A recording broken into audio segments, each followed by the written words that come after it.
All right, I'm just going to go ahead and start. Thank you everyone for joining us today for our third and final marketing webinar, Increase Your Marketing Effectiveness, Create and Implement. Just a few things to get us started. Comments and questions are always welcome throughout the webinar. We might address them as we go, but we'll definitely address them at the end.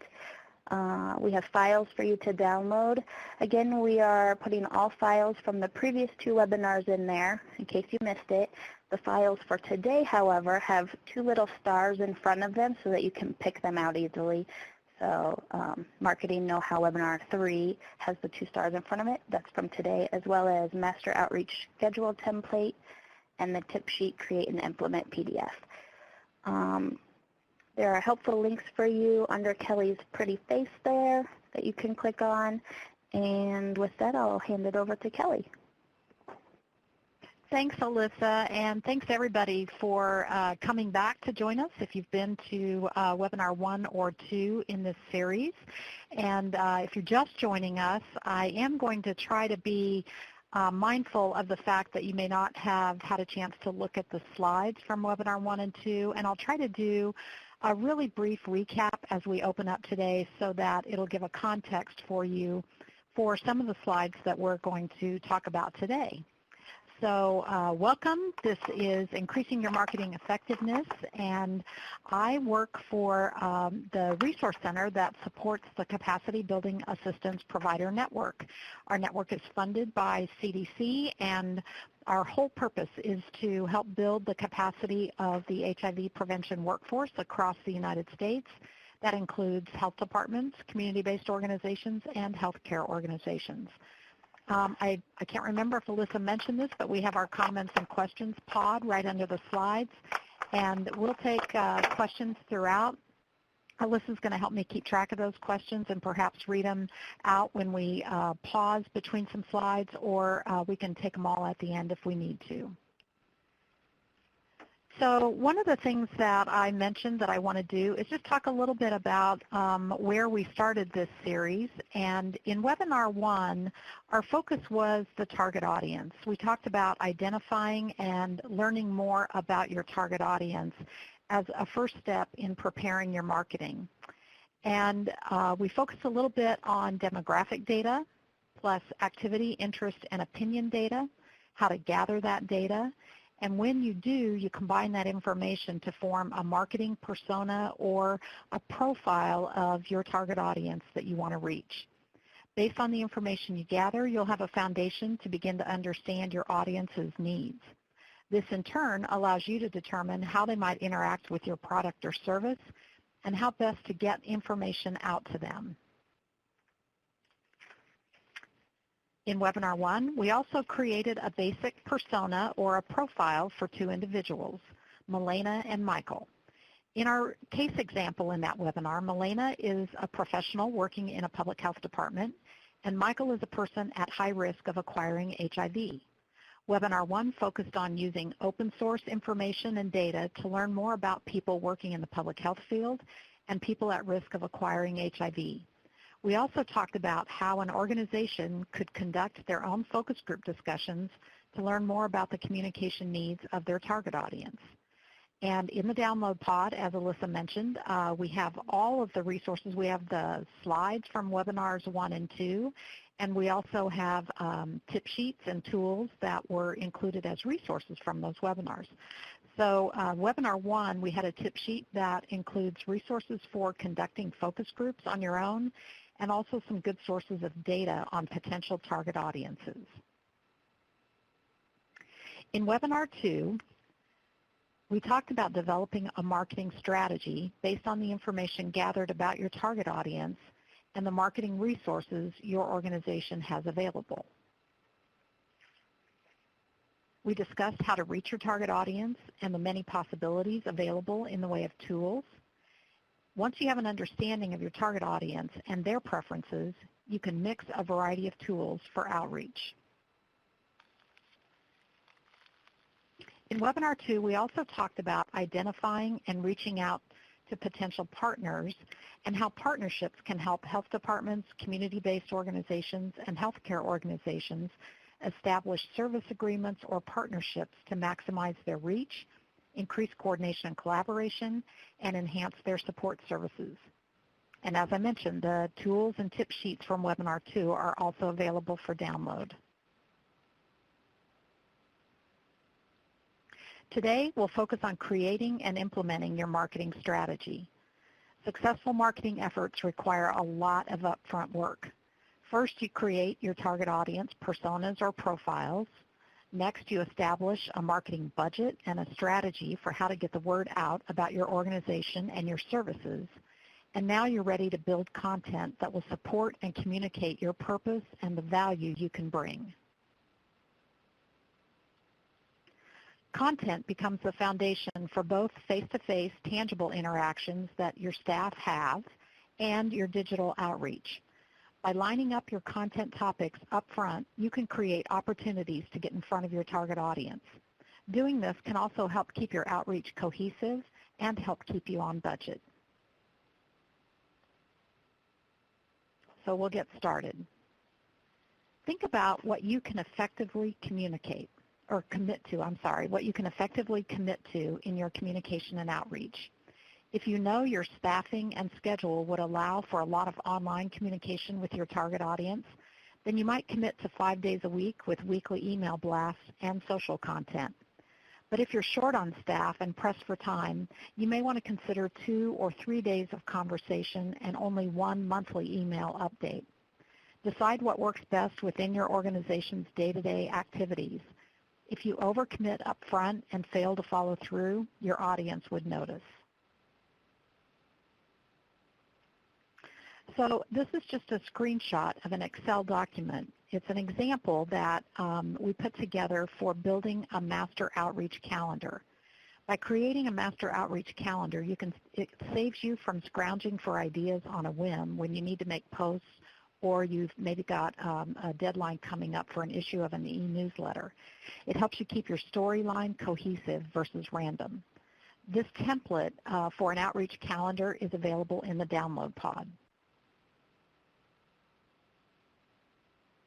So based on the schedule that you determine to be reasonable for your organization, you can start to build the conversation. Start by thinking about what you can educate your audience about. What topics reinforce your organization's overall mission? What topics will get your audience to engage in a conversation? And what topics are trending that you can easily tap into? For instance, maybe there are some new research developments or upcoming Pride events or other topics and events that are happening in the media that you can tap into as a part of your own conversation.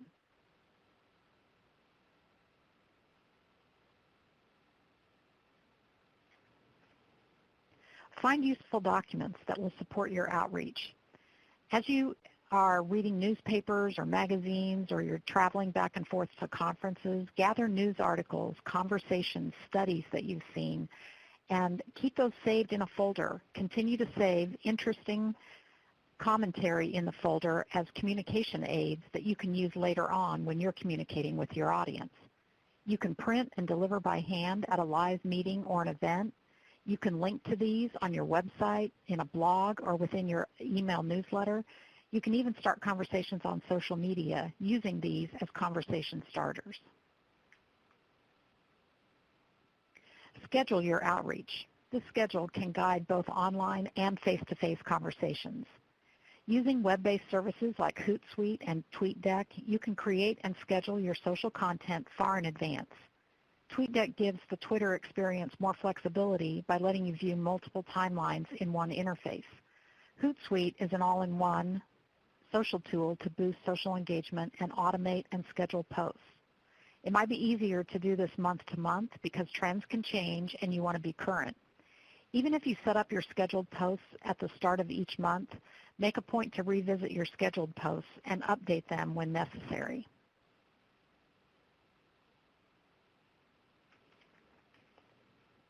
Make notes on your calendar as a reminder to you about the topics scheduled. This way you can engage in conversations with thought leaders and peers on your social platforms. You can also plan your face-to-face meetings using some of the content you've developed. Again, keep your brand conversation consistent regardless of where the message is being heard.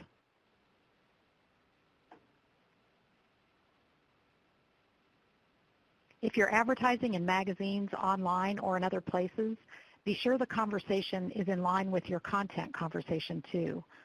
You can learn more by selecting the link on this slide to go to CDC's Basic Statistics for HIV/AIDS.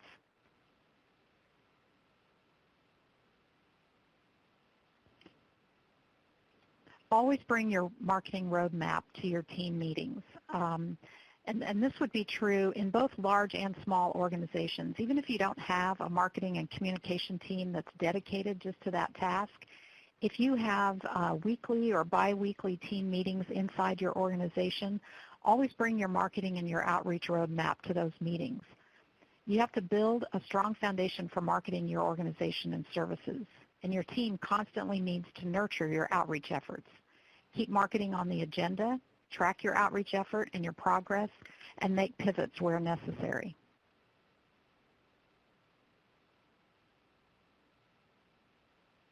You must always tailor conversations to your target audience. You can't be effective by trying to reach everyone everywhere. Consistently deliver new content, weekly or monthly, whether that's in the form of email blasts, promotional events, or other outreach.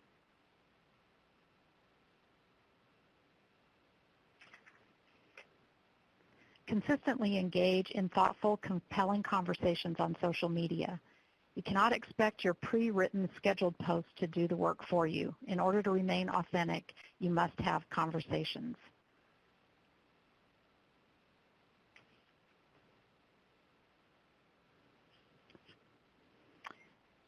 And I don't know how many of you do engage with the press.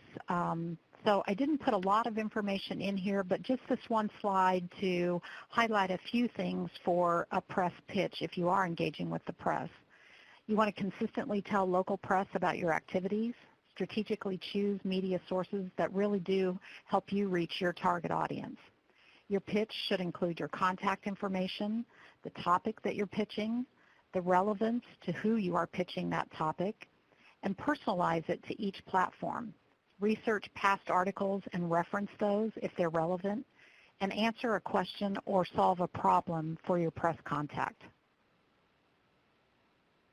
I'm going to take a quick pause here and see, Alyssa, I haven't looked to see, have we had any questions come in at this point, or does anybody want to type a question in our comments and questions pod? There's no questions yet, but there's a lot of comments about John Hamiga at UCSF uses TweetDeck, but he hears Hootsuite is better. Doug uses Hootsuite, and it's very user-friendly. John has a lot to say. He says that he feels he has to remind his team about what their social marketing is up to, so he thought that your suggestion about bringing the plan with you to your meetings is a great idea. Good. All kinds of comments there. It's really great. Great. Keep it up, everyone, and we'll try to check in periodically and see if there are additional questions or comments. Next thing I want to mention is advertising and thinking strategically about the locations where you think your audience will see your advertising. We talked about this just a little bit in our first webinar when we were doing some of our target audience research, and this is where that activity, interest, and opinion data is really helpful, because as you learn more about the activities and interests of your target audience, it starts to give you clues about where they are, how they travel to and from work, where they live, what the landscape is like in their neighborhood or their community, and that helps you begin to narrow in on the strategies that you want to use to reach out to your audience. That can include something as simple as a bulletin board in a popular bar or restaurant, buses, billboards, tabletop advertisements, radio, banners at community events, social media. I was at an interesting meeting about 3 weeks ago, and there was a presentation done by a health department official who was talking about a specific HIV testing campaign that they had implemented. And they were working in partnership with CDC, Act Against AIDS, that is part of CDC, and they were using some of the Act Against AIDS testing campaign materials as a part of their local health department testing initiative that they were conducting. And one of the things that they tried was they used some radio ads on Pandora, and they were able to monitor some of their hits, if you will, throughout their campaign, and they learned early on, to their surprise, that the Pandora ads were generating a lot of interest and reaction from their target audience that they were trying to reach, and they were able to adjust their advertising in the middle of the campaign and put more resources toward their radio ads and fewer resources in some other places. So this really is just, it's a reminder. It's something that from your comments, it looks like a lot of you are already paying attention to. But, you know, from the very old-fashioned to the cork board hanging up in a restaurant to the more sophisticated digital advertising, there are a lot of options out there to try to reach your audience.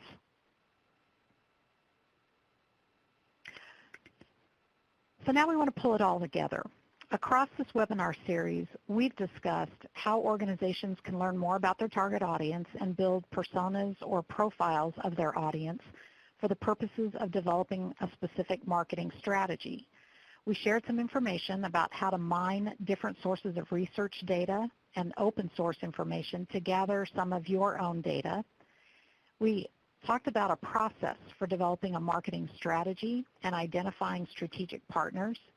And we covered the importance of determining a budget, even if it's a small one, and the media that you're going to use to try to reach your target audience. And I want to reinforce on this second point about a budget and the importance of partners. We talked about it toward the end of webinar 2. Partnerships in your outreach can really help you not only leverage your dollars available for advertising and outreach and specific campaigns to your target audience, but it can also leverage your reach. If you are working with partner organizations who may have a different or expanded database of clients from your own database, you can leverage each other's contacts and outreach resources inside your own organizations better in a partnership than you can do sometimes on your own. And then lastly, we talked about the process for developing and scheduling content to include in your marketing and outreach. And this is, I actually personally like painting. I think it's the cheapest way to transform a room. But it reminded me that this whole process that we've been talking about is a lot like painting a room. There's a lot more work that goes into selecting the right color, prepping the room by taping around all the trim, taking the light switch plates off the wall, gathering your tools. All of that takes more time than the actual painting itself does. And developing your messages and delivering those messages is like the painting, but that comes after all of the other prep work. So one of the things that I hope is not a disappointment to any of you, in this marketing series, this webinar series, we haven't talked a lot about specific messages or specific types of campaigns, but instead we've put all of our energy and we've identified what we hope are some helpful resources and tools for you to really do your prep work up front. We think that the audience for these webinars is pretty varied, and it might not have been very useful for us to show you specific campaigns that we've done, maybe using our Capacity Building Assistance Provider Network social media tools or an outreach strategy that we implement at a large national conference. So rather, we focused on the process of how we get to those campaigns and strategies, and the process for really looking at your target audience, their needs, and how you can best meet those needs with the resources that you have available to you. I know that we've had it up here in the web links right under the photograph on our webinar page, but I wanted to make sure I took another minute to highlight the CEBA Provider Network homepage on our website. Anyone who is interested in potentially accessing free capacity building assistance services can go to the website, learn a little bit more about what our network does, how to access the services and who's eligible for those services. And then we've also got a link to the 21 national organizations in our network that are all funded by CDC to provide training, technical assistance, and consultation to the HIV prevention field across the United States. So I wanted to highlight the homepage. On our website, you will also see a link where you can contact us, and that brings up this email address, info@cpnresourcecenter.org. That is answered here in our Resource Center office, and we check that email box every day. If you have any questions after participating in these webinars, if there are some specific areas that you would like to ask some questions about and maybe get some more information on, we can help you through that email address. So I did want to highlight those two resources that are available to you. And then as the big wrap-up, I just want to open it up to questions again, and I think also comments from you. I know that all of you have your own experience to draw on when you think about marketing and outreach, whether it's for your organization in general or specific initiatives. And I think we really benefit from hearing about the experience of others. So if anyone wants to type in something that's worked great for them, we would love to see it up here in the comments and questions. So we did have one question a little bit ago that was answered by another participant, but I'm going to read them both to you, and then you can add on to if you have anything else to say after that.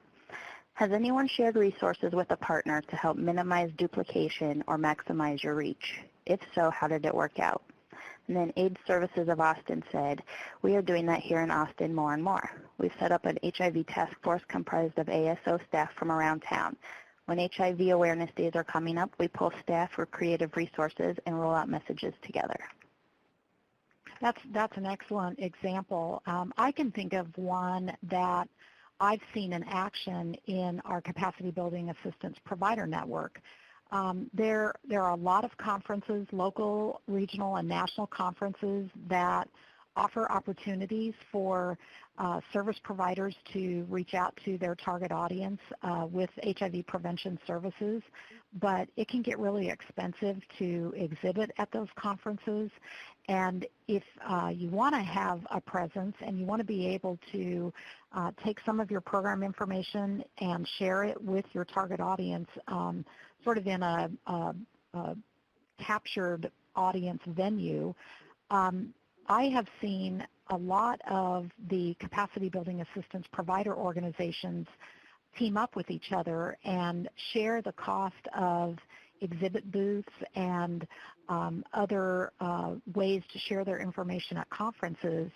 And it helps them leverage their own financial resources by not having to pay for a booth themselves, but it also presents them as a team that's larger than just one organization that's available to help meet the needs of people who are working in health departments and community-based organizations and healthcare organizations. So that's another example that I've seen of people finding partners and leveraging that partnership. Awesome, thank you. John at UCSF said that you had great suggestions and commented about finding a balance between social media and flyers and printed materials. Yeah, that is hard. And John, if you have experience that you want to share, we'd love to hear it. I think that, looking, and I've heard other people talk about not being afraid to try something and then abandon it if it's not working. We found that here in the Capacity Building Assistance Provider Network. Sometimes we try a strategy at a big conference or in some other venue for getting information out to the people that we believe most need it. And halfway into a campaign or an initiative, we might discover that, hey, we built this great front and back flyer to take to these conferences, but people aren't picking them up and there doesn't seem to be an interest. So, I think the whole idea is not being afraid to try something and then not being afraid to abandon it if it doesn't work.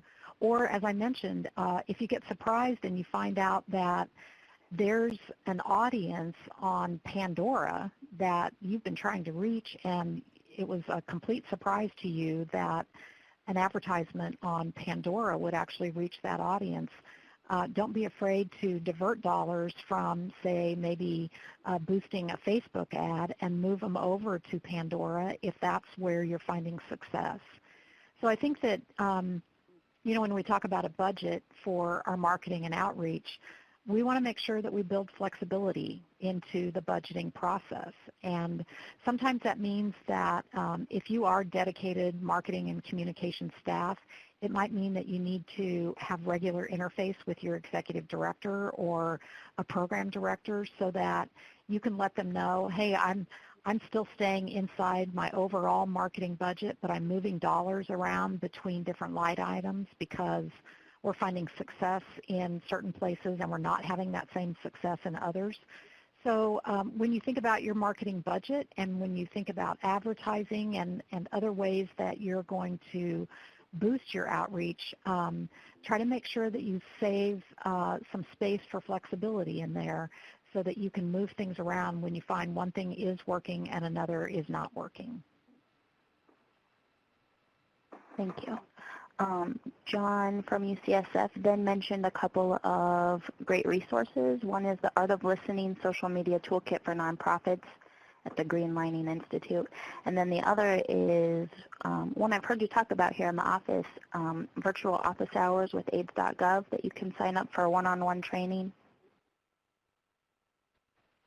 Yes, we have talked about that, and we've interfaced with the folks from AIDS.gov at different conferences. We've gone to some of their social media coaching sessions that they offer at a lot of the big national conferences, and we've had some conference calls with their team. I can't say enough good things about them. They are a great resource. They're available to the field. They're available to folks who have a fairly sophisticated social media strategy already in place and they just want to refine it a little bit. And they're also a great resource for people who are just starting out. That's awesome.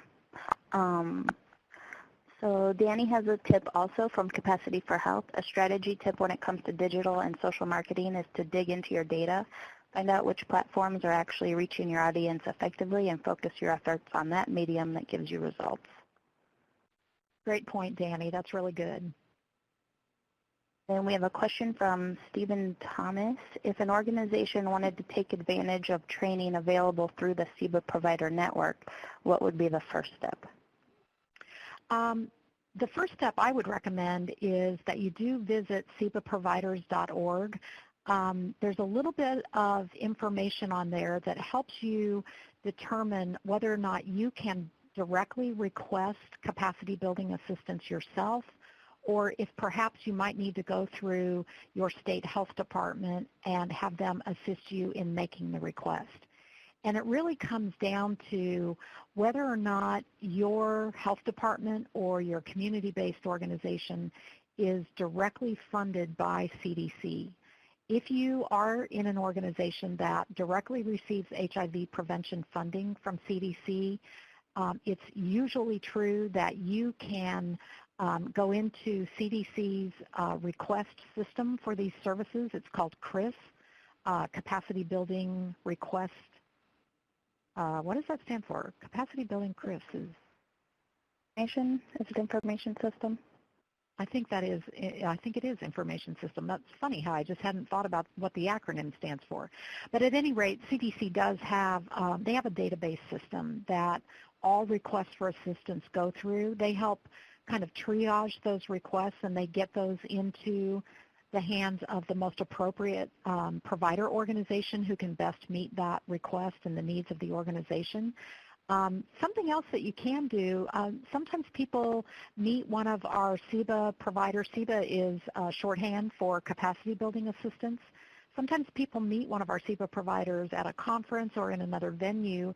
They start to talk about assistance, and you can reach out to, if you've met someone from one of our organizations, we have a directory up on our website, and you recognize, oh, wow, I met Danny from Capacity for Health at a conference, and I didn't realize he was part of this, and I'd like to reach out to him and see if he can help me better understand how I would request capacity building assistance services.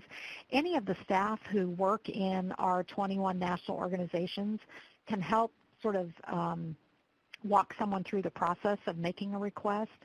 And I believe the CRIS system also allows for seeking help if you are needing help making a request. And I also want to point out on the CEBAproviders.org website, if you are not already funded by CDC for your HIV prevention work, there's a link that takes you to all of the state health departments and the contact persons in those health departments that you could reach out to and see if they could help you make a request.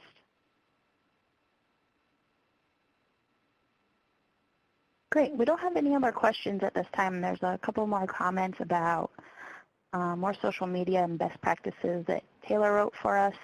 This is by John at UCSF. 6 Facebook and Twitter tips for empowerment. And then he provided a link. So I'm sure that's helpful because their Twitter is awesome, their Twitter account. Yeah. Kudos, John. We really admire what your team is doing with your social media.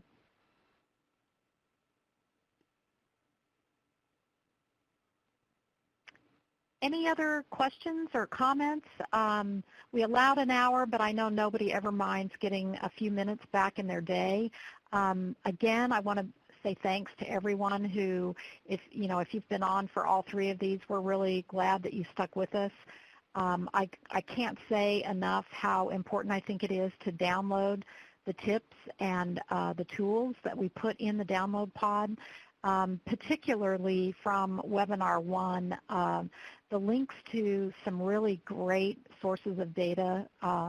The Pew Research Center is truly one of the preeminent sources of information about Internet use in America, and they break down their information. They do a lot of studies on what tools different age groups and different demographics are using, and it can be very helpful primary data that someone else has gathered, and you can use then for your own program benefit.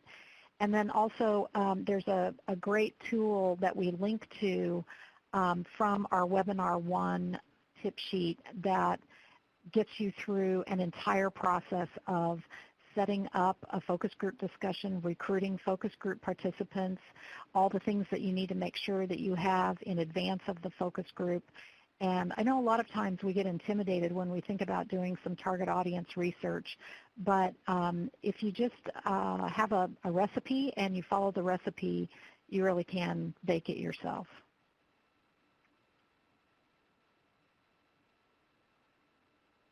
Great. Well, that's all I have. Thanks, everyone. I hope you have a great rest of your day. And